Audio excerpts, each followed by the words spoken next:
যারা যেভাবে কথা বলছেন এই কথাগুলো আপনাদের না, এই কথাগুলো আপনাদের বিভিন্ন প্রতিবেশীরা শিখিয়ে দিচ্ছে, এটা আমরা অলরেডি জানি।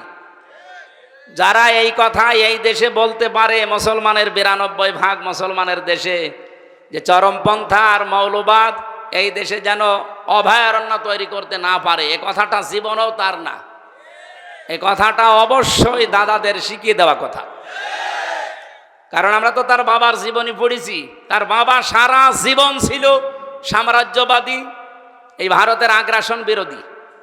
আপনি শহীদ জিয়াউর রহমানের পুরা জীবনী পড়ে দেখেন, সারা জীবন তিনি ভারত বিরোধী ছিল। ভারত তার ভয়ে কেঁপেছে, অথচ তাদের আদর্শ নিয়ে আজ যারা রাজনীতি করছে তাদের মুখে আলেমদের বিপক্ষে এই কথাগুলো এখন বের হচ্ছে। এই জন্য আমরা জানি এ কথাগুলো আসলে তাদের না। তারা উন্মাদ হয়ে গেছে, পাগল হয়ে গেছে। এই পাগলামি বন্ধ করা দরকার, নয়তো পরিণতি শেষে দেখা যায় যে হাসিনার মতো হয়ে যাবে। আপনারা মাজলুম, আমরাও মাজলুম, আপনাদেরকে আমরা ভালোবাসি, সতর্ক করলাম, এরপরে আপনার মনে যা লাগে তাই করেন। যারা বলে এক জিয়া লোকান্তরে লক্ষ জিয়া ঘরে ঘরে, এ কথাটা তাদের মুখে মানায় না। কারণ জিয়াউর রহমানের সারা জীবনী পড়েন, আমি নিজে পড়ে দেখেছি, কোনোদিন তিনি চাঁদাবাজি করেননি, পাথর দিয়ে মানুষ খুন করেননি। তাহলে আপনি করছেন, অবশ্যই আপনি জিয়ার রাজনীতি করেন না, অন্য কিছু আপনি ঢুকিয়েছেন। আরাফাতের ময়দানের পাশে মসজিদে নামিরা আছে।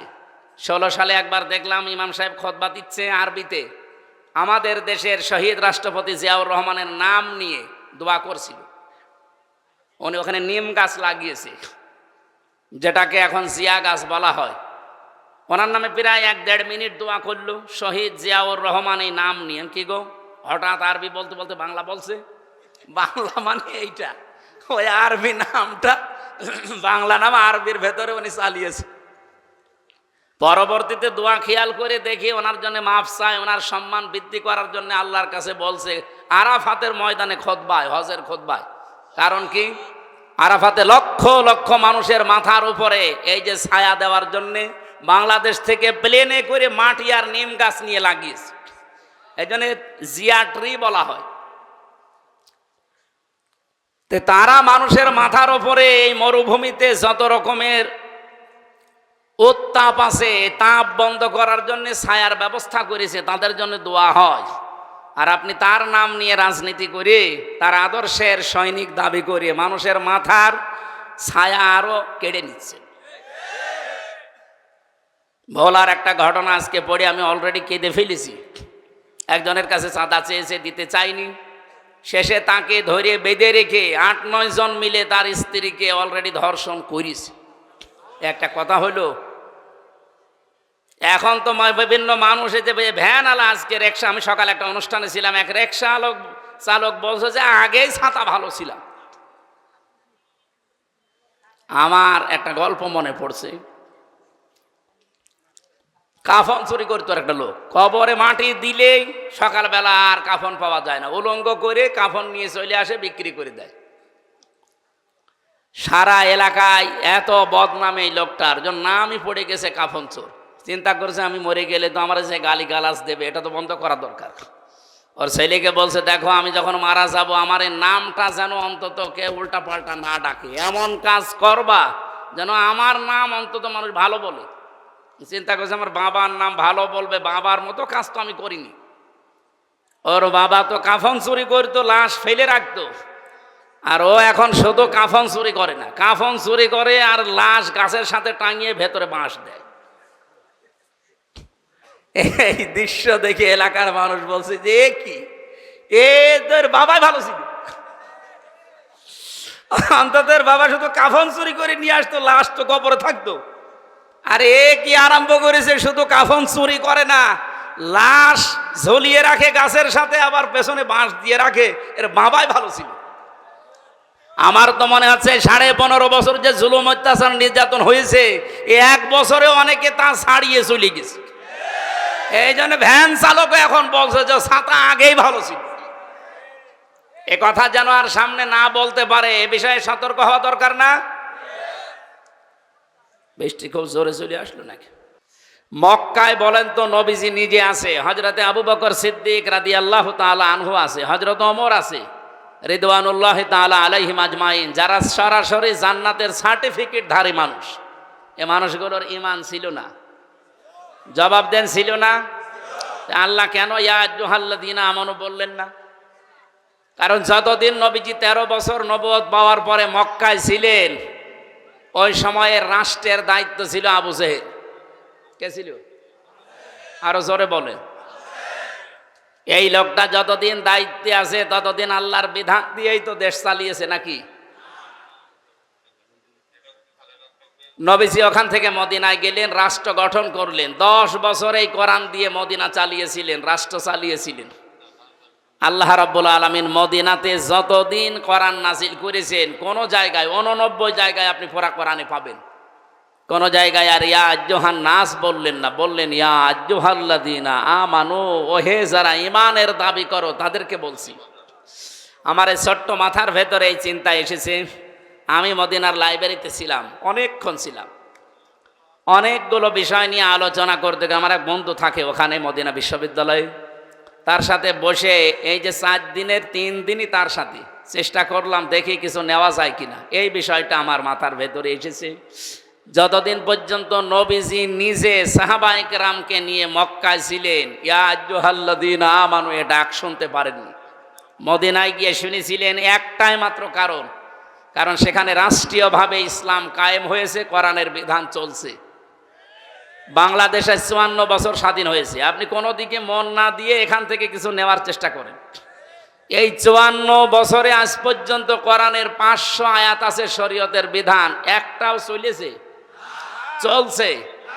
এই দেশে যদি আপনি যতই দরবেশ দাবি করেন, এখনো পূর্ণাঙ্গ ইমানদার আল্লাহর কাছে আপনি বিবেচিত হতে পারেন। আপনি পূর্ণাঙ্গ ইমানদার হতে পারবেন যখন আপনার ব্যক্তিগত জীবন থেকে আন্তর্জাতিক জীবন পর্যন্ত কোরআন দিয়ে চলবে। আর এটা চালাবে ফেরেশতারা? হ্যাঁ, এই কথাটা এখন বলতে গেলে কিছু মানুষের রাগ হয়। এই 15.5 বছরে মসজিদের মেহরাব থেকে যখন কথা বলতাম জুলুমের বিরুদ্ধে, কিছু মানুষ বলতো এ একেবারে সাহসী হুজুর। এমনকি বিভিন্ন প্রশাসনের মানুষদের কাছ থেকেও প্রশংসা আসতো যে বিশাল সাহস, আর কোনো ভয় নেই। অথচ সেই মেহরাবই আছে, সেই হুজুরই আছে, শুধু সময় পাল্টিয়েছে। সেই কথাগুলো এখন জুলুমের বিরুদ্ধে, মানুষের অধিকারের পক্ষে, ন্যায়ের পক্ষে কথা বলতে গেলে কিছু মানুষ এখন দেখছে, বলছে যে এ মসজিদ কি রাজনীতি করার জায়গা? তা আপনি 15 বছর বললেন না কেন? মসজিদে মেহরাব নামে যে জায়গাটা আছে, যেখানে ইমাম সাহেব দাঁড়িয়ে খুতবা দেয়, মেহরাব মানে কি? অস্ত্রাগার, মানে অস্ত্র রাখার জায়গা। এই যে প্রশাসনে যারা আছে, পুলিশ লাইনে যেয়ে দেখেন অস্ত্রে রাখার একটা জায়গা আছে, ওটার অস্ত্রাগার বলা হয়। নবীজির মসজিদের ভেতরে এই জায়গাটা ছিল। আমি এবার 7 মিনিট সময় পেয়েছিলাম ওই জায়গায় নামাজ পড়ার জন্য, যেখানে মুয়াজ্জিন উপরে উঠে আজান দেয়, নিচে ওই জায়গাটা মনে হচ্ছে এখনো অস্ত্র রাখার জায়গায়। আপনি এই কথাগুলো এখন জুলুমের বিরুদ্ধে, শিরিকের বিরুদ্ধে, কুফরের বিরুদ্ধে, বেদাতের বিরুদ্ধে এই মসজিদের মেহরাব থেকে বললে আপনার কাছে রাজনীতি মনে হয়? আপনাকে তো আমার মনে হয় হাসিনা রোগে ধরেছে। ওটা রোগ। হাসিনা একটা কি, কলেরা যেমন রোগ, ওটা একটা রোগ। রোগ আল্লাহ বিদায় দিয়েছে। কয়েকদিন আগে খুব গালিগালাজ শুনছিলাম গোপালগঞ্জ নিয়ে। ম্যাডাম খালেদা জিয়া বলেছিল না যে গোপালই পাল্টিয়ে ফেলবো। আমারে সাংবাদিক বলছে যে আপনি কি চান? আমি বললাম যত গালিগালাজ হচ্ছে, অন্তত এই গালিগালাজ থেকে ওই জেলাকে বাঁচাতে হলে জেলাটা বিভিন্ন জেলায় ভাগ করে দিন। ওদিকে নড়াইল আছে, এদিকে ফরিদপুর আছে, মাদারীপুর আছে, কারণ ওদের 3টা আসন, খুব বড় জেলা না। এত গালিগালাজ না খেয়ে 3 আসন 3 জেলায় ভাগ করে দিন, তাহলে আর কেউ গালিও দেবে না, কারণ জেলায় নেই। এই শুনে আপনি ম্যাডাম খালেদা জিয়ার উপরে রাগ করেন না, আমার উপরে রাগ করেন কেন? আমি তো তাও বলেছি ভাগ করে দিতে, আর উনি তো বলেছে পাল্টিয়ে ফেলবো। তো উনি যদি থাকতো, এখন আছে, আর যদি সত্যি সামনে চেয়ার পায়, ও জেলার নাম রাখবে? গোপালগঞ্জ আমার মনে হয় গোলাপগঞ্জ বানিয়ে দেবে। আমি তো গোলাপগঞ্জ বানাতে চাইনি, আমি বলেছি সব ভাগ ভাগ করে দিন, নাম থাকবে না, মানুষ গালিও দেবে। আমি বাঁচাতে চাইলাম, আর আমারে এখন বাস দেয়, বলে এই জেলায় আসো করে আমরা দেখব। কি দেখবে না? আপনারও যা আছে আমারও তাই আছে, কি দেখবে? সম্মানিত ভাইরা, আমরা যে কথা তুলেছিলাম সরায়ে বালাদ, এ মাক্কি সূরা, এটা মদিনায় যতদিন পর্যন্ত নবীজি ইসলাম কায়েম করতে না পেরেছেন, ইয়া আইয়ুহাল্লাযীনা আমানু শুনতে পারেননি। বাংলাদেশে ৫৪ বছরে আমরা যারা আছি মনে করছি শুধু 2 বেলা জিকির করে মসজিদে একটু সময় ব্যয় করে আমি জান্নাতে চলে যাব, না, জীবনেও পারবেন না। এই আয়াতগুলো তাহলে মিথ্যা হয়ে যাবে। যারা আলেম আছে তাদেরকে আরো অ্যাক্টিভ হওয়ার জন্য বলছে।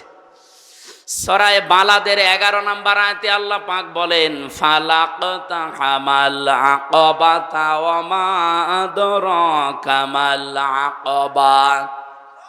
হে নবী, এই মানুষগুলো কিন্তু গিরিপথ পাড়ি দিতে রাজি না।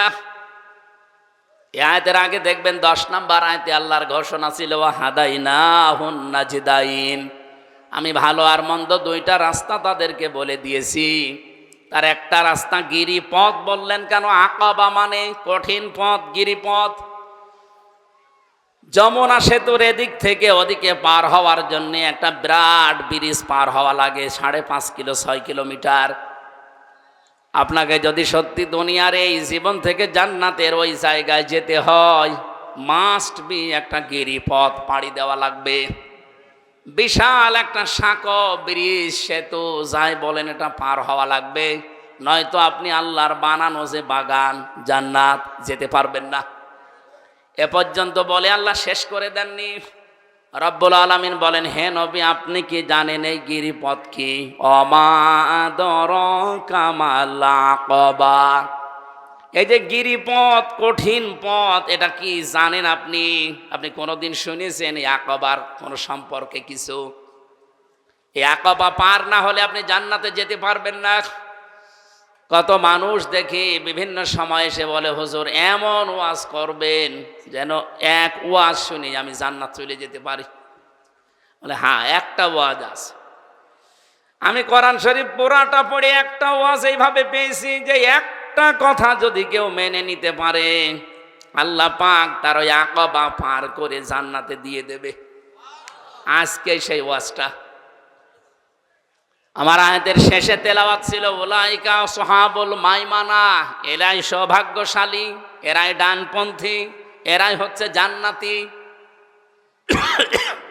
এখন যে গিরিপথ পার হয়ে আপনি জান্নাত পর্যন্ত যাবেন, এই গিরিপথ পাড়ি দিতে হলে যে কর্মসূচিগুলো হাতে নেওয়া লাগে, বাংলাদেশে এখন 73টার উপরে দল কাজ করছে। সবাই শান্তি চায় দেশে। কয়টা? এই 73টা রাজনৈতিক দলের ভেতরে নিবন্ধিত অনিবন্ধিত সব মিলে কোরআনে কারিমের কাছে আমরা জিজ্ঞাসা করব যে গিরিপথ পার হয়ে আমরা জান্নাতে যেতে চাই, আমরা সৌভাগ্যশালী হতে চাই, আমরা কল্যাণ পেতে চাই, আমরা ডানপন্থী হতে চাই। এর পরবর্তীতে আল্লাহ কিন্তু বামপন্থী মানুষের কিছু পরিচয় দিয়েছেন। বাংলাদেশে বামপন্থী নেই? বলেন তো, বাম হাতের কাজ কি সব ভালো? কি করে এটা দিয়ে? আমি নিচে নাই নামলাম। বামপন্থী বলে আজ যারা বুক ফোলান, বলেন তো আমি বাম রাজনীতি করি। আপনি কি মানুষ? আপনারে দিয়ে তো ওই জায়গা পরিষ্কার করা দরকার, কারণ আপনি বাম। কোরআনে যেখানে বাম, উলাইকা আসহাবুল মাশআমা, এই সমস্ত শব্দগুলো আল্লাহ দিয়েছেন, তার পরবর্তীতে দেখবেন কিছু নিকৃষ্ট গুণের কথা দিয়েছেন। আমি কোরআন পড়ে বাংলাদেশের সাথে মিলিয়ে দেখেছি, এদেশে যারা বামপন্থী রাজনীতি করে ওগুলোর সব তাদের ভেতরে আছে। বামপন্থী যারা বাম হাতের কাজ আপনারা অবশ্যই দেখেন, ওদের অনেকগুলো চরিত্রের কথা আছে। 1 নম্বরে ওরা আন্দাজে কথা বলে বেশি। বামপন্থী রাজনীতি এদেশে আজ যারাই করছে দেখেন, কারো বিরুদ্ধে কথা বলতে গেলে সঠিক তথ্য নিয়ে আসে না, আন্দাজে বলে। ঢাকা বিশ্ববিদ্যালয়ে আমি নাম নিলাম না একজনের, কি যেন মোল্লা নাকি নামের শেষে আছে, এই ছেলেটার কথাবার্তা আমি শুনি মাঝে মাঝে। ও যা তথ্য দেয় বিভিন্ন দলের পক্ষে বিপক্ষে, সবগুলো মিথ্যা কথা। আমরা কোরআনে কারিমের সূরা আরাফ থেকে কিছু তেলাওয়াত কিন্তু আয়াত আজকে আমি আসার সময় পড়ছিলাম। হযরতে শুআয়ব আলাইহিস সালামের জামানায় তার উম্মতদেরকে আল্লাহ ধ্বংস করে দিয়েছিলেন দুইটা কারণে। এক নম্বরে তারা ওজনে কম বেশি করত, দুই নম্বরে তারা তর্ক করত মিথ্যা বিষয় নিয়ে। আজ বাংলাদেশের সবচাইতে বেশি এই দুইটা গোনা হচ্ছে। ওজনে কম বেশি আছে না? ওজনে কম বেশি মানে কি শুধু দাড়ি পাল্লায় কম বেশি? এই যে ইউটিউবার যারা, এরাও কম বেশি করে। আপনি দেখবেন আমি যা বলছি কাটছাট করে এর সাথে আরো কিছু রং সং দিয়ে আমার এমন কালার করবে, সে রাস্তায় বের হয় তুষ্কার হয়ে যাবে। আপনি যা পেয়েছেন ওইটা ডেলিভারি দেবেন, এর নাম হচ্ছে ওজন। আজ প্রাইমারি থেকে বিশ্ববিদ্যালয় পর্যন্ত, হাফেজি মাদ্রাসা থেকে দাওরা পর্যন্ত যারা শিক্ষক আছে, ওনারা শিক্ষকতা করার আগে যে জ্ঞানগুলো নিয়েছে, এই জ্ঞানগুলো যারা আহরণ করে অর্জন করে, এই জ্ঞানগুলোই যদি ক্লাসে ওইভাবে সঠিকভাবে দিতে পারে, তাহলে আর প্রাইভেট পড়া কোচিং করা লাগে? এখন আর লাগছে না। আল্লাহ তাআলা এই দিকে ইঙ্গিত দিয়েছে যে যেটা পেয়েছো ওইটা ওইভাবে যে নিতে যায় তাকে অর্পণ করো। ওয়াইলুল লিল মুতাফফিফিন আল্লাযীনা ইযা ক্তালু আলান নাসি ইস্তাওফুন।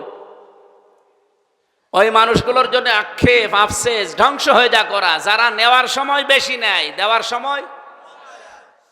আর শিক্ষকদের দিকে আমি তাকিয়ে বলছি, এটা রেকর্ড হচ্ছে, যে যেখানে শিক্ষকতা করছেন, কেন প্রাইভেট পড়া লাগবে, কোচিং করা লাগবে আপনি থাকতে?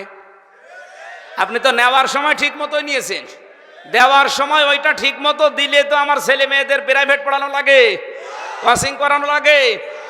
আপনি তো শিক্ষক এমনি হননি, অবশ্যই এরকম জ্ঞান অর্জন করে শিক্ষক হয়েছেন। এই জন্য আশা করবো যারা শিক্ষক মন্ডলী আছেন, আমাদের মাথার তাজ, আপনারা যেন ধরা না খান, এই জন্য বললাম। কারণ বহু মানুষ ধরা খাবে। বহু আলেম আমরা যারা স্টেজে এখন কথা বলছি, এই যে আমরা এখন অবিখায় আছি। অবিখা মানে কি? ওয়াজের বিনিময়ে খাদ্য।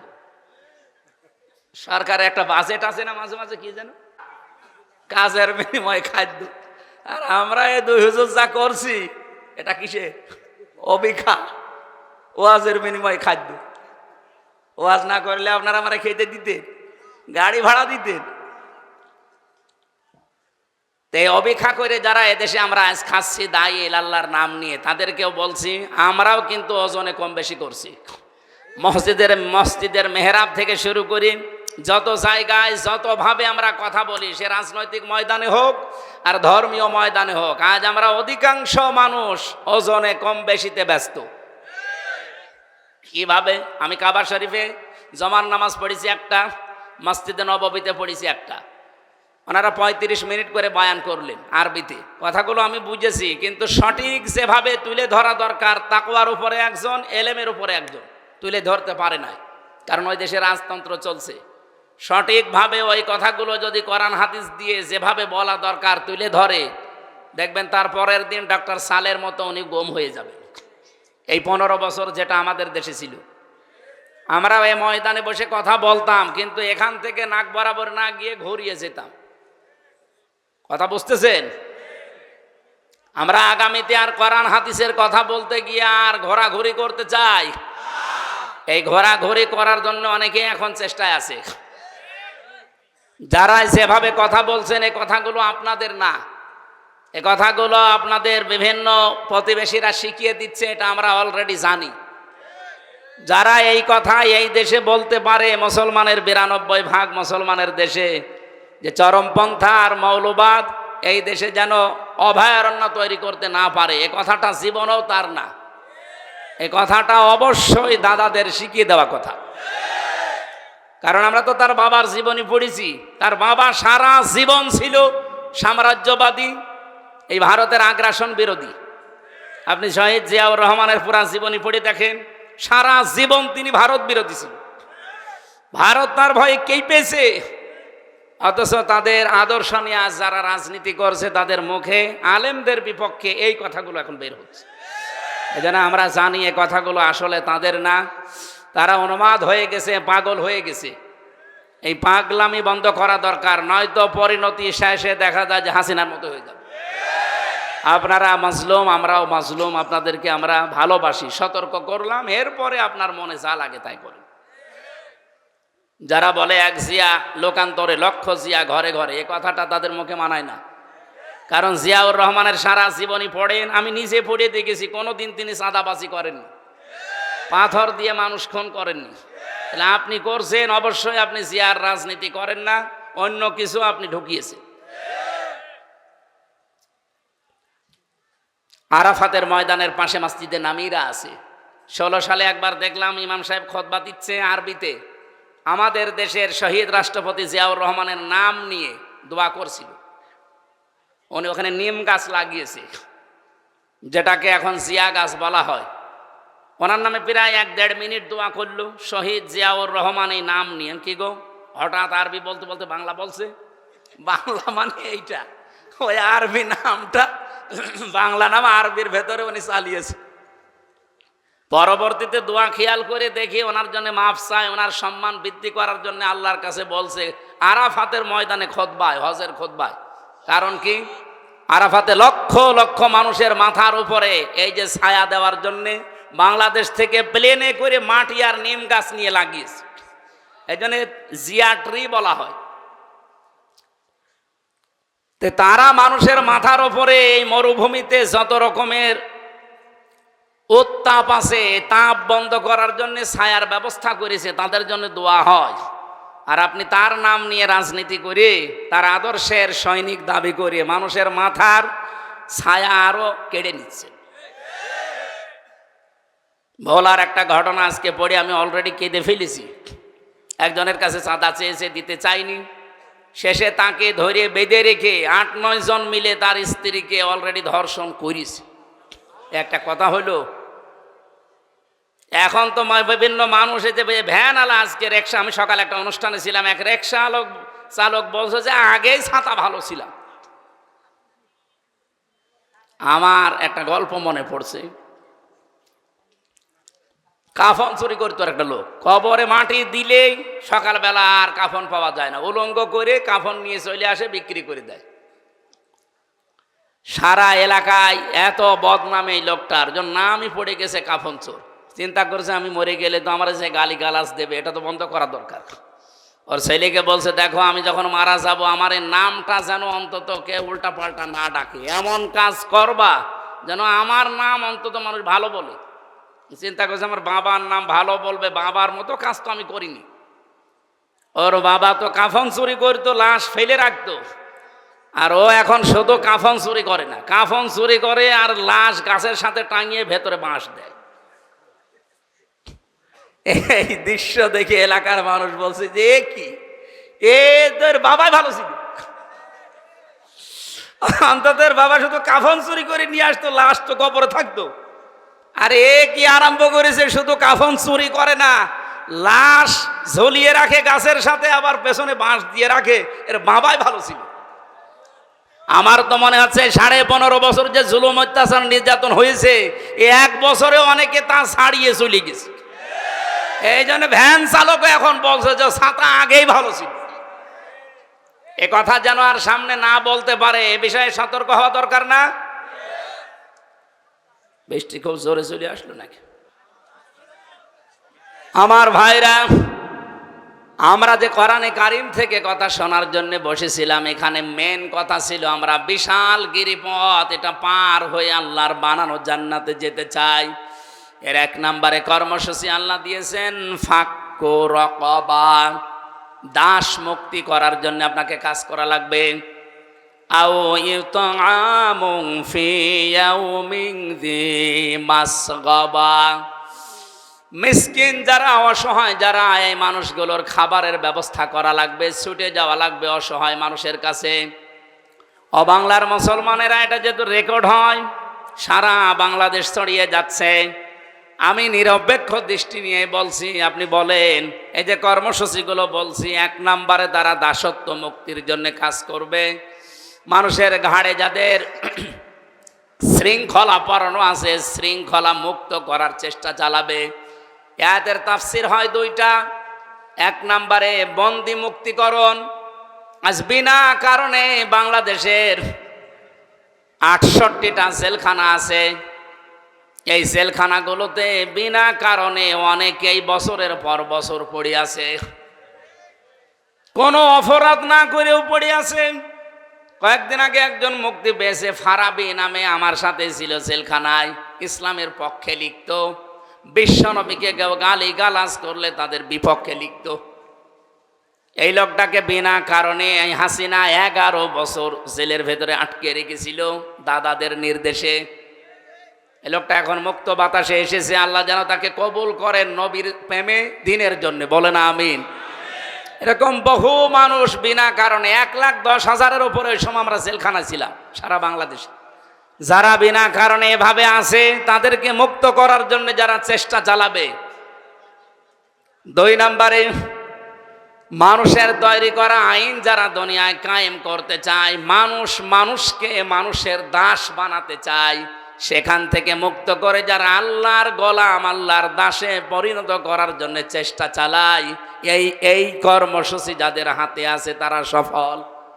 বাংলাদেশে শুধু আমার দৃষ্টিতে দেখেছি যারা ইসলাম নিয়ে রাজনীতি করে তারাই শুধু এইটা চাচ্ছে যে আমরা মানুষকে আল্লাহর গোলাম বানাতে চাই। যারা মানুষকে মানুষের গোলাম বানাতে চায়, মানুষের দাস বানাতে চায়, তারা জীবনও সফল হতে পারবেন না। চর্মচকে হবে, হয়তো মনে হবে যে আমি সফল হচ্ছে। কোরআন বলছে না, যারা মানুষকে মানুষের দাসত্ব থেকে মুক্ত করতে চায়, চেষ্টা করে, তারা সফল হবে। এই হিসাবে তালিকা করলে আমি এখন দেখতে পাচ্ছি, আমি একেবারে সরাসরি বলছি, বাংলাদেশ জামাত ইসলামী এইটা চাই। হাদিস পড়ছিলাম আজকে আসার সময়, হযরত ইবনে ওমর থেকে বর্ণিত, ফাত্তাবিউস সিয়াদাল আযম ইলা আখিরিল হাদিস, রাহু তিরমিজি। ইবনে ওমর রাদিয়াল্লাহু তাআলা আনহু বলেন, যাদের দ্বারা তাড়াতাড়ি ইসলাম প্রতিষ্ঠা করা তোমার এলাকায় সম্ভব হয়, তুমি খুব দ্রুত তাদেরকে সমর্থন জানাও, ইত্তেবা করো, অনুসরণ করো। বাংলাদেশের 73টা দলের ভেতরে আপনি বলেন তো, এই মুহূর্তে দেশ ছেড়ে দিলে ইউনিয়ন থেকে সংসদ পর্যন্ত, আন্তর্জাতিক মহল পর্যন্ত চালাতে পারে এই দেশে যত দল আছে, আমার দৃষ্টিতে আমি দেখেছি জামাত ইসলামী। আপনার কাছে যাই মনে হোক, এটা আমি পেয়েছি। ইউনিয়ন থেকে আন্তর্জাতিক মহল পর্যন্ত প্রত্যেকটা জায়গা, হ্যাঁ অন্য অন্য দলও পারবে, কিন্তু এরা আমি নিজে মিশে দেখলাম যে পারছে এবং পারার কথা। যদিও এখনো পর্যন্ত এদের সবকিছু হাতের আয়ত্তে এখনো দেওয়া হয়নি, এখনো দিগন্ত টিভি খুলে দেওয়া হয়নি, এখনো ইসলামিক টিভি খুলে দেওয়া হয়নি। এই কথা বলেন না কেন? অথচ আমরা দেখলাম 1 বছর 1 মাসের ভেতরে সময় টিভি ঠিক চলছে, শুধু হাত বদল হয়েছে। 71 টিভি ঠিক চলছে, কিন্তু হাত বদল হয়েছে। ডিবিসি ঠিক চলছে, হাত বদল হয়েছে। আর টিভি ঠিক চলছে, হাত বদল হয়েছে। এগুলো যদি সব হাত বদল হয়ে চলতে পারে, দিগন্ত টেলিভিশন, ইসলামিক টেলিভিশন কি হয়েছে? এগুলো চলতে পারে না। মিডিয়া এত শক্তিশালী আপনি জানেন। একটা মিথ্যা কথা 10 বার বললে অনেকে সত্য মনে করে, আর ওরা ওই সমস্ত টিভি চ্যানেল দিয়ে একটা মিথ্যা কথাকে 100 বার প্রচার করে, এ দেশের মানুষ মনে করে না এটাই সত্য। আমরা জোর দাবি জানাচ্ছি, যারা দায়িত্বে আছেন, আমরা দিগন্ত এবং ইসলামিক টিভি খুব তাড়াতাড়ি সম্প্রসারণ চাই। হ্যাঁ, এটা চান না? ওয়াউদ্দু লাহুম মাসতাতাতুম মিন কুওয়াতি ওয়া মির রিবাতিল খায়ল। হে নবী, এই পৃথিবীতে ইসলাম ধ্বংস করার জন্য ওরা যেটা কাজে লাগায়, ওটা উল্টিয়ে ইসলামের পক্ষে কাজে লাগাবে। আজ পৃথিবীতে সবচাইতে বেশি ইসলামের বিপক্ষে কাজ করছে এই মিডিয়া। এই কথা বলেন না কেন? আপনি দেখছেন না, একটা মিথ্যা কথাকে 10 বার প্রচার করে, মানুষ মনে করে না এ সত্য হলেও হতে পারে। আমাকে 3 বছর আটকিয়ে রাখার পেছনে এই মিডিয়ার কারসাজি ছিল। ওরা উল্টা পাল্টা করে কাটসাট করে 1.5 ঘন্টা 2 ঘন্টার আলোচনা 2-3 মিনিট 1.5 মিনিট ছেড়ে দেয়। আগের কথা নেই, পরের কথা নেই, আমার রিমান্ডে শুধু ওইটাই শুনিয়েছে। এখানে পেশাব করিবেন, না করিলে 50 টাকা জরিমানা। মানে কমা দেওয়ার কথা, আর ওরা দেয় কোথায়? এই জন্য মিডিয়ায় যারা কাজ করছেন তাদের আরো অ্যাক্টিভ হওয়া লাগবে, কারণ এটা ইবাদত। আপনাকে এই ক্যামেরা ভিডিও আপনাকে জাহান্নামে নিয়ে যাবে।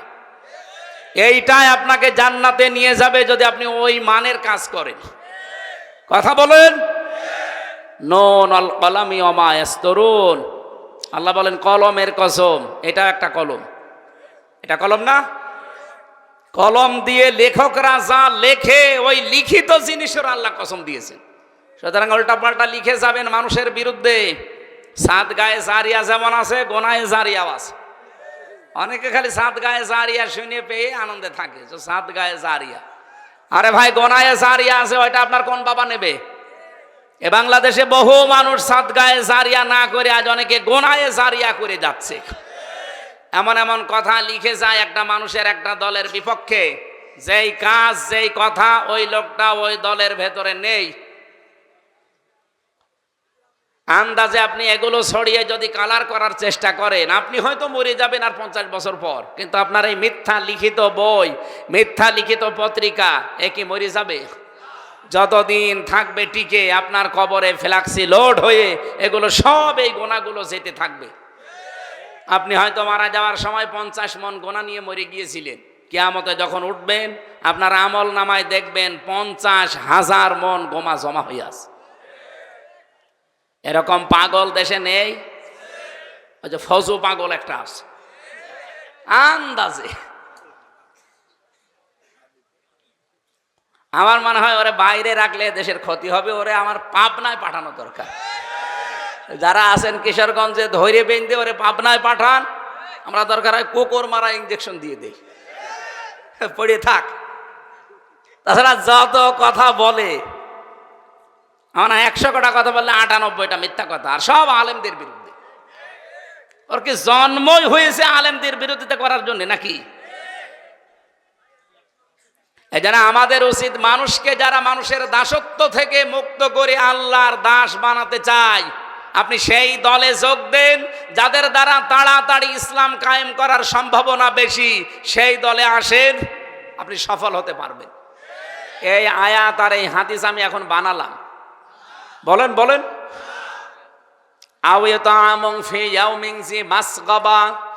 যারা এতিম মিসকিন অসহায়, যারা তাদের কাছে যারা এগিয়ে যায়, আজ 1 বছর 1 মাস এই দেশটা দ্বিতীয়বারের মতো আমরা যারা স্বাধীনতা বলছি, বলেন তো 1 বছর 1 মাসের ভেতরে সবচাইতে বেশি মানবতার কাছে এগিয়ে গেছে কোন দল? আপনি আন্দাজে না বলে নিরপেক্ষ দৃষ্টি দিয়ে বলেন। আমার কুষ্টিয়া জেলা দৌলতপুর থানায় ভাঙন আরম্ভ হয়েছে, বন্যা চলছে, কত দল তো কুষ্টিয়ায় আছে। শুধুমাত্র দেখলাম এই 3 দিনে বাংলাদেশ জামাত ইসলামী, যদিও তারা মুসলিম, যদিও তারা নিজেরাই অসহায়, 15-16 বছর তারা নিজেরাই অসহায়, এরপরও কয়েক ট্রাক মাল নিয়ে অলরেডি তারা বিতরণ করেছে। এলাকার মানুষ এখন খুশি। আমরা যদি ভালো কাজে এভাবে প্রতিযোগিতা করতে পারতাম, আর যত দল কুষ্টিয়াতে আছে প্রত্যেকেই যদি এই ট্রাক মাল নিয়ে গিয়েছে, তো কুষ্টিয়ার মতো যত জেলায় বন্যা হচ্ছে সবগুলো উত্তরণ করা সম্ভব হতো। এই কাজে নেই। আমি জামাত ইসলামীতে এসেছি জেলখানা থেকে আসার পর। এর আগে আমি অ্যাক্টিভ ছিলাম না শিবিরে, জামাতে, কোনো দলে না, ওই যে অবিখা ওয়াজ করে খেতাম। এখানে আসার পরে আমি অ্যাক্টিভভাবে মিশে কাজ করে দেখতে পাচ্ছি জামাত কর্মী মানেই সমাজকর্মী। এদের আসল কাজ এইটা, যে সমাজে উন্নয়নমূলক কাজে আপনি আগে অংশগ্রহণ করেন। এই জন্য আহ্বান জানাচ্ছি, এদের চরিত্রটা আপনিও নেন, আপনাকেও মানুষ ভালোবাসবে। মানুষকে জোর করে কিছু হয় না, তার প্রমাণ হাসিনা। এত জোর করেছিল, 3টা বছর আমার যোগাযোগ বিচ্ছিন্ন রেখে, শুধু বউ থেকে, ছেলে মেয়ে থেকে না, মা বাপ থেকে না, দুনিয়া থেকে বিচ্ছিন্ন করে রেখেছিল মাটির নিচে। কি করতে পেরেছে? এই গাজীপুরে ছিলাম প্রায় 3 বছর। কি করতে পেরেছে শেষ পর্যন্ত? যেটাকে ওরা বেশি ঘৃণা করে সেই দলে এখন আমি আরো অ্যাক্টিভ হয়ে গেছি। আমার এই জামাত ইসলামে অ্যাক্টিভ হওয়ার জন্য হাসিনা দায়ী। ও যদি জেলে এইভাবে কষ্ট না দিত, আমার মনে হয় আমি এভাবে আসতাম না। আগে যে ছিলাম অবিখা করে খেতাম। তা আমার এখানে অ্যাক্টিভ করার জন্য আপনি দায়ী। আপনি দিল্লি বসে বসে এখন সুবহানাল্লাহ পড়ে। দেখ, ভালো আপনার জন্য যে অন্তত আমি অ্যাক্টিভভাবে একামতে দিনের দায়িত্ব পালন করার জন্য একজন হতে পেরেছি, আপনাকে এই জন্য ধন্যবাদ। আপনার কারণে বহু মানুষ এরকম অ্যাক্টিভ ভাবে এসেছে। আমরা ৭৬ জন আলেম এক জায়গায় ছিলাম, মাওলানা মামুনুল হক ভাই সহ। আমি তার নামটা আসলেই দোয়া করে নেই, কারণ এই ৩ বছরে অনেক অবদান তার আমার উপরে আছে। জেলখানায় খাবার খাওয়া যায় না। এই যে গাজীপুর জেলা কি গরিব? কাশিমপুরে, গাজীপুরের ভেতরে না, কি খাবার দেন আপনারা? মাওলানা মামুনুল হক হাফিজাহুল্লাহ, আল্লাহরে বান্দা ৩ বছর আমার সাথে এক ঘরে ছিল, পাশাপাশি রুমে। আমরা মানে প্রতিদিন সকালে আর দুপুরের খাবার আমরা একসাথে খেতাম। খাবারটা গরম করতে পারতেন ওনার কাছে। এটা যদি না থাকতো আমার শরীর যা আছে, আমার মনে হয় আমি আরও দুর্বল হয়ে যেতাম। ওনার কাছে আমি এই জন্যে ঋণী। আল্লাহ যেন তার সর্বোচ্চ মাকাম দুনিয়া আখেরাতে দান করেন, আমিন। সম্মানিত ভাইরা, আমি যেটা বোঝাতে চাচ্ছিলাম, জামাত কর্মী যারা আছে তারা যেমন সমাজকর্মী, তারা চাঁদাবাজি করে না, তারা আজ লুণ্ঠন করে না, তারা মানুষের মাথায় লাঠি দেয় না। একটাই কারণে, আমি যতটুকু দেখলাম এই 1 বছর 1 মাসে জামাতে যত মানুষ আছে কেউ বসে খায় না, প্রত্যেকটি মানুষ কাজ করে খায়। সে যদি ভ্যান চালকও হয়, কেউ বসে খায় না। আপনি দেখেন প্রত্যেকের কোনো না কোনো কাজ আছে। আর ওই কাজ থেকে 1 মাসে যদি 5,000 টাকা উপায় হয়, সেখান থেকে অন্তত 5% হলে যেই কয় টাকা হয় সেই কয় টাকা নিয়েই জিতছায় সে জমা দেয়। এই জন্য এই দলটা চালাতে কোনো বেগ পেতে হয় না। আর অন্যান্য দলের দ্বারা এইভাবে দেওয়ার কোনো নিয়ম নেই। যদি 5,000 পায়, আরো 10,000 বাম হাতের ইনকাম করে।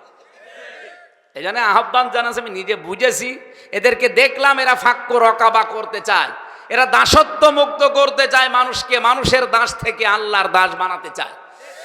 এরা মানুষের দুয়ারে দুয়ারে খাবার পৌঁছিয়ে দিচ্ছে। আমিরে জামাত সুস্থ ছিল যখন, দেখেননি এত পর্যন্ত পানির ভেতরে নেমে মাথায় ঝড়ি নিয়ে ফেনীতে, রংপুরে, সেই সুনামগঞ্জে উনি এগিয়ে চলে যাচ্ছে। 64 বছরের একজন বৃদ্ধ যুবক। কোন দলের মানুষকে তো আমি এইভাবে অ্যাক্টিভ হতে দেখলাম না, কারণ তারা এই আয়াত পড়েছে, আয়াতের শিক্ষা নেয়নি। 3 নম্বরে আপনাদের গুনাহগান অর্জন করা লাগবে ইয়াতীমান যা মাকরাবা। এখানে শব্দের দিকে খেয়াল করেছেন, ইয়াতীমান যা মাকরাবা, নিকট আত্মীয়র ভেতরে যারা ইয়েতিম, অসহায়, এই মানুষগুলোর দায়িত্ব নেওয়া লাগবে, খোঁজ খবর নেওয়া লাগবে। আমরা অনেকেই চাই মন থেকে, এটা বললে যদিও মা বোনেরা আমাকে খারাপ বলে, আমি তাও বলছি, অধিকাংশ পরিবারে আজ আমরা আমাদের নিজের নিকট আত্মীয় যারা যারা একটু দুর্বল অসহায়, তাদের হকগুলো আদায় করতে পারি না, শুধু আমার বউর কারণে। আমার বউ না, অন্যের বউ। আমারটা বলে আমি মায়ের খাবো, এটা রেকর্ড হচ্ছে। সম্মানিত মা বোনেরা, আপনারা যেখানে যেখানে বসে আছেন, রেকর্ড শুনতেছেন, কি করবেন আপনি? নাই 200 বছর হায়াত পেলেন, আপনার স্বামীর যে সম্পদ হচ্ছে আরো 10 গুণ বৃদ্ধি হইল। আপনি আরামে খেলেন, সন্তান জন্ম দিলেন, পেশাব পায়খানা করে শেষ করে কবরে চলে গেলেন, কি হবে বলেন? খাদিজাতুল কুবরা রাদিয়াল্লাহু তাআলা আনহা, উনি নবীজি নবুয়ত পেয়ে যখন আসলেন, যে 5টা সার্টিফিকেট দিয়েছিলেন, আপনি দিতে পারেন না। আপনি দিতে পারেন না কারণ আপনার কারণেই যে স্বামীগুলো আমরা আছি এই কাজগুলো করতে পারি না। খাদিজাতুল কুবরা ওই সময় বলেছিলেন, আবুল কাসেম, কাল্লা ওয়াল্লাহি লা ইয়াখজিকাল্লাহু আবাদান ইন্নাকা লা তাসিলুর রহিমা। হে আবুল কাসেম, কখনোই কোন জিন ভূত পরি আপনাকে ভয় দেখাতে পারে না, কারণ আপনি নিকট আত্মীয় যারা, রক্তের সম্পর্ক যারা, তাদের সাথে সম্পর্ক ঠিক রাখেন। তাহলে মানুষের ভেতরে ভয় দূর করার জন্য, আজ অনেকে জিনের ভয়, ভূতের ভয় পায়, এ ভয় দূর করার জন্য মাস্ট বি নিকট আত্মীয় স্বজনের খোঁজ খবর রাখা লাগবে। হাদিস হচ্ছে, নবীজি বলেন, কোন স্ত্রী যদি চায় যে আমার স্বামী আরো বেশি দিন বেঁচে থাক, আমার স্বামীর হায়াত, সম্পদ, ইজ্জত, দুনিয়ার মর্যাদা আরো বেড়ে যাক, ওই স্ত্রীর উচিত তার স্বামীকে যেন মাঝে মাঝেই বলে, স্বামী যা করো অন্তত নিকট আত্মীয় স্বজন, রক্তের সম্পর্ক সাথে সাথে আছে, এগুলো আরো দৃঢ় করো। আপনি নিজের মন থেকে বলেন তো, এরকম স্ত্রী এখন কম না বেশি? কম। অধিকাংশ স্ত্রী চাই না আমি আমার ভাইয়ের হকগুলো আদায় করি, আমার বোনের হকগুলো আদায় করি, আমার ফুফু, আমার চাচা, এগুলোর হক আমি আদায় করি। পুঙ্খানুপুঙ্খানু ওরা চাই না। আপনার সাহায্য না পেলে এগুলো আমি 100 ভাগ পারবো না। শেষে দেখা যাচ্ছে আস্তে আস্তে আমি মানসিক রোগী হয়ে যাব। আজ বহু মানুষকে দেখি তার স্ত্রীকে বাদ দিয়ে দেয় শুধু এই একটা মাত্র কারণে। স্ত্রী নিজের দিকে খুব ভালোই টানে, নিজের মা বাবা, নিজের ভাই, নিজের বোন, ওইগুলো আসলে স্বামীকে দিয়ে পাগল হয়ে যায়। আর স্বামীর পক্ষ থেকে কেউ আসলে ওর মনই পাওয়া যায় না। এরকম বউ আছে কার? হাত তোলেন তো, তোলেন।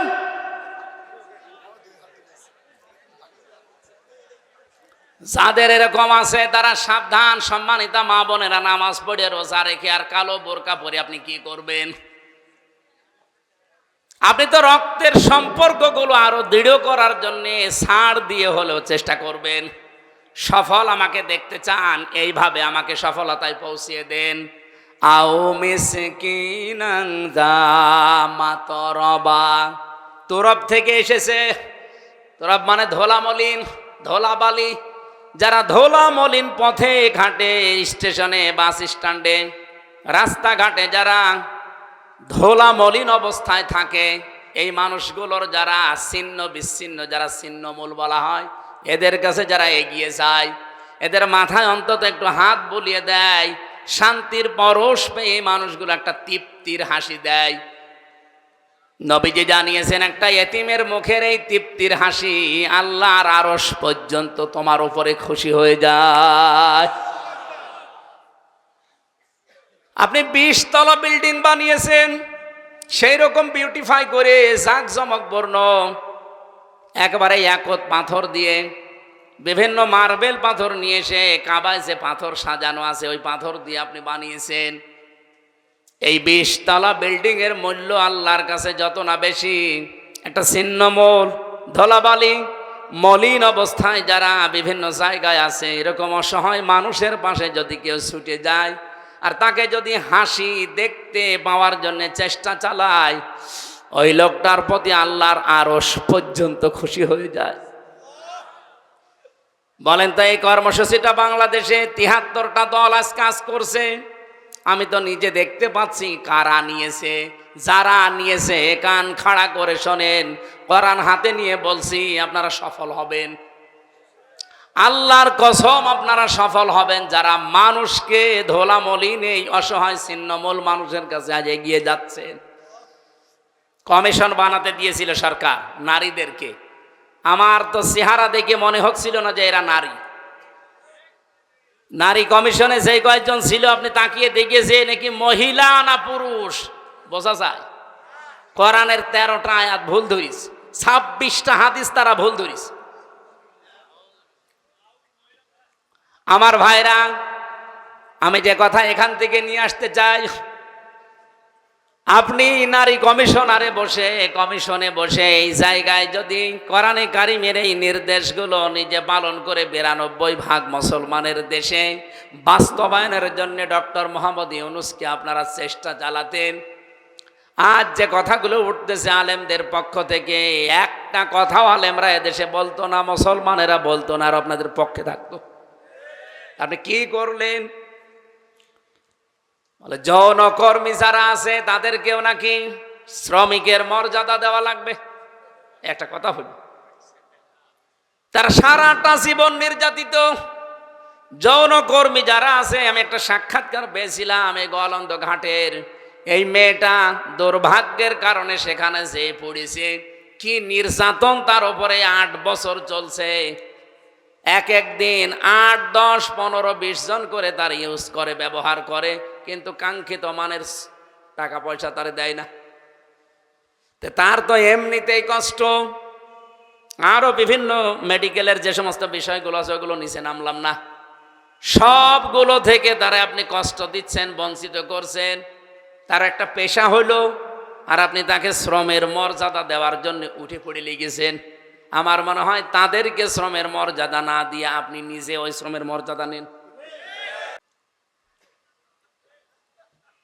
আমি আর বাকিটা বললাম না, যতগুলো পয়েন্ট আমি 318 পৃষ্ঠা পুরাটা পড়েছিলাম, প্রত্যেকটা লাইনে মনে হচ্ছে সব ইসলামের বিরুদ্ধে। এই জন্য ধোলা মলিন যারা, যে সমস্ত অসহায় ছিন্নমূল মানুষ, আমাদের কাজ হবে এখন থেকে যে সেই জায়গায় আছি এখান থেকে এদের কাছে এগিয়ে যাওয়া। সুম্মা কানা মিনাল্লাযীনা আমানু ওয়া তাওয়াসাউ বিস-সাবরি ওয়া তাওয়াসাউ বিল মারহামা। এরপরে যারা ঈমান আনতে পারে, ঈমানের যে 4টা শর্ত আছে এগুলো মেনে যারা ঈমান আনে, আর যারা সবর ধৈর্য এগুলো নিজেরা ধরে এবং উপদেশ দেয়। বাংলাদেশে এখন যে অবস্থা চলছে, আপনারা খোঁজ খবর রাখেন কিনা আমি জানি না, আমার এই ছোট্ট মাথার ভেতরে যতগুলো তথ্য আসতেছে, খুব গভীর ষড়যন্ত্রে আমরা এখন কিন্তু আছি, বিশেষ করে আমাদের এই দাদাদের দ্বারা। ওরা চাচ্ছে যে কোনো কায়দা এখানে একটা হট্টগোল বাঁধিয়ে আন্তর্জাতিক মহলের কাছে দেখাতে চায় যে দেশটা জঙ্গি রাষ্ট্র, এই দেশে টপিওয়ালাদের কাজ কারবার বেড়ে যাচ্ছে। আমরা এই জন্য খুব সতর্কতার সাথে পা ফেলতে চাই। কেউ যদি পায়ে পা দিয়ে ঝগড়া করতে চায়, দোলা ভাই বলে অন্তত ফিরে আসা দরকার এখন। ওয়াতাওয়াসাউ বিস-সাবরি, সবর ধৈর্যের সর্ব উৎকৃষ্ট প্রমাণ এখন দিতে হবে। ওয়াতাওয়াসাউ বিল মারহামা, একে অপরকে রহম, এই যে রহম ছাড়া এখন আর উপায় নেই। আল্লাহ রাব্বুল আলামিন যে গুণাগুণগুলো কোরআনে সূরা বালাদের 11 থেকে 16 নম্বর আয়াতে দিলেন, এগুলো যারা পালন করতে পারে, রাব্বুল আলামিন জানিয়েছেন উলাইকা আসহাবুল মাইমানা, এরাই হচ্ছে সৌভাগ্যশালী ডানপন্থী, এরা জান্নাতি। বলেন আমিন। হাদিস পড়েছিলাম খয়রুন নাস মাইয়ানফাউন নাস, উত্তম মানুষ ওইটা যার দ্বারা মানুষের উপকার হচ্ছে এবং হবে। নবীজি ইয়াংফাউ দিয়েছেন, এটা মজারে, বর্তমান ভবিষ্যৎ, প্রেজেন্ট ফিউচার। আল্লাহর নবী কিন্তু খয়রুন নাস মাইয়ানফাউল মুসলিমিন দেননি, যে মুসলমানের যারা উপকার করছে করবে তারা উত্তম মানুষ আল্লাহর কাছে। না, নাস আছে, হিন্দু বৌদ্ধ খ্রিস্টান মুসলমান যেই হোক, মানুষ যারা তাদের উপকার করবেন, তাদেরকে নিরাপত্তায় থাকার ব্যবস্থা করবেন, আপনি আল্লাহর কাছে উত্তম মানুষ।